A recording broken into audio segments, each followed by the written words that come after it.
Hi guys, ఇవాళ శనగపప్పు కూర ఎలా వండుకోవాలో చూసేద్దాం. ఫస్ట్గా శనగపప్పుని 2 టైమ్స్ వాష్ చేసుకుని వాటర్ వేసుకుని హాఫ్ అన్ అవర్ పాటు నాననివ్వాలి. దీనికి కావాల్సిన ఇంగ్రీడియంట్స్: ఉల్లిపాయలు, పచ్చిమిర్చి, బిర్యానీ ఆకు, చెక్క, జీలకర్ర, లవంగాలు, యాలకులు, వెల్లుల్లి, అల్లం వెల్లుల్లి పేస్ట్, టమాటా పేస్ట్, పుదీనా, కరివేపాకు. పప్పు హాఫ్ అన్ అవర్ పాటు నానిన తర్వాత పచ్చిమిర్చి, లవంగాలు, యాలకులు, చెక్క, చిటికెడు పసుపు, కొంచెం సాల్ట్ వేసుకుని 4 విజిల్స్ వచ్చేంత వరకు ఉడకనివ్వాలి. నెక్స్ట్ స్టవ్ ఆన్ చేసుకుని ప్యాన్ పెట్టుకొని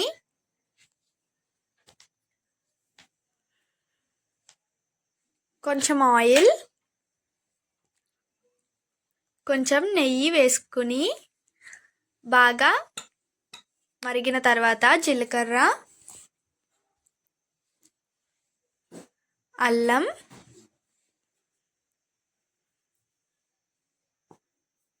వెల్లుల్లి వేసుకుని అవి బాగా వేగిన తర్వాత బిర్యానీ ఆకు, పచ్చిమిర్చి, ఉల్లిపాయలు వేసుకుని ఒకసారి బాగా కలుపుకోవాలి. నెక్స్ట్ సాల్ట్ వేసుకోవాలి. సాల్ట్ వేసుకుంటే ఉల్లిపాయలు బేగా మగ్గుతాయి. నెక్స్ట్ కరివేపాకు,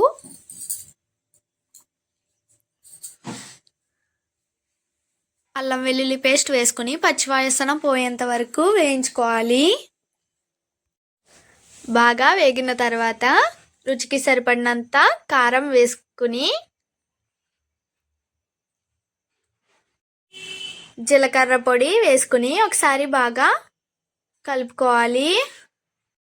నెక్స్ట్ టమాటా పేస్ట్ వేసుకుని ఒకసారి కలుపుకోవాలి. పచ్చివాసన పోయేంత వరకు వేయించుకోవాలి. వీడియోలో చూపిస్తున్న విధంగా ఆయిల్ పైకి తేలితే ఉడకబెట్టి పెట్టుకున్న పప్పుని వాటర్తో పాటు వేసుకోవాలి. వేసుకుని బాగా మిక్స్ చేసుకోవాలి. కొంచెం వాటర్ వేసుకుని 20 మినిట్స్ పాటు సిమ్లో ఉడకనివ్వాలి.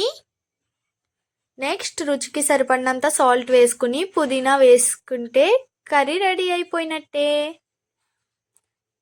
వేడి వేడి శనగపప్పు కర్రీ రెడీ అయిపోయింది. Thank you for watching this video. Subscribe for more.